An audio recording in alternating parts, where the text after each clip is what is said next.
Hello à tous, c'est Kazin, j'espère que vous allez bien et aujourd'hui, achat, carte Magic, la collection commence. Voilà, on va commencer la collection de cartes Magic. Moi j'avais connu Magic à ses débuts, tout simplement, j'étais au lycée.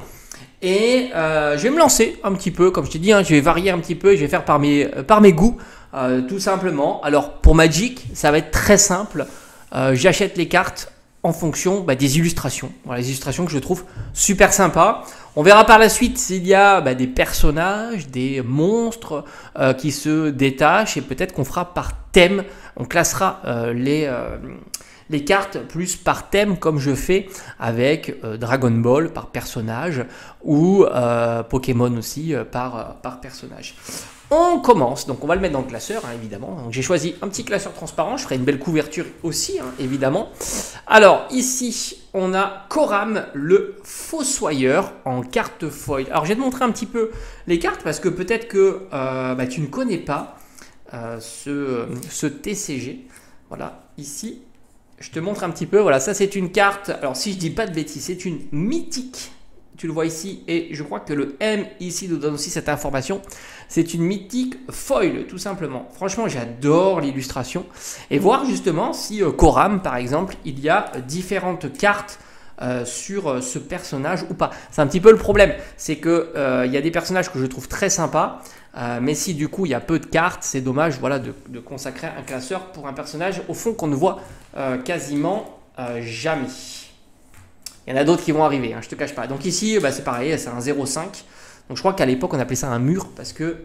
mais là, c'est humain et guerrier, créature légendaire. Mais il n'a pas d'attaque. Je me souviens à l'époque, tu avais des murs qui avaient pas d'attaque. On continue avec là aussi Arvinox, le fléau de l'esprit. Magnifique carte. Donc ici, alors je pense qu'on est aussi sur une mythique. Son coup d'invocation, donc c'est une créature enchantement légendaire, horreur. Et c'est un 9-9. C'est juste énorme. Franchement, je la trouve magnifique cette carte. C'est sympa parce que là aussi, on est un petit peu comme dans Dragon Ball Super.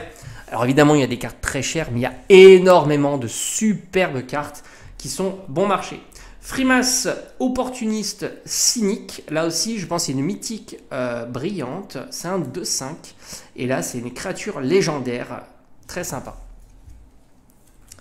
On continue. Ah là là, cette carte, elle est incroyable. Ob, Nixilis, Ravivé.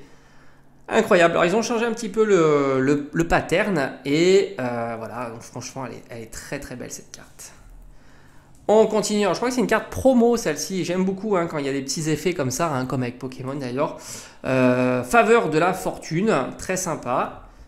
On continue, donc il y a quelques petites cartes, alors c'est vraiment des toutes petites cartes, pas chères du tout, si tu es intéressé par le prix, c'est des cartes qui valent moins d'1 euro, voire même moins de 50 centimes, voire même 10 centimes, voilà. Élémental de bois murmure, donc c'est une créature élémentaire, c'est une mythique. Ah, celle-ci, je te l'avais fait un short, je la trouve incroyable, elle est superbe. C'est le maître des clés, regarde-moi ce spectre comme il est super bien réalisé.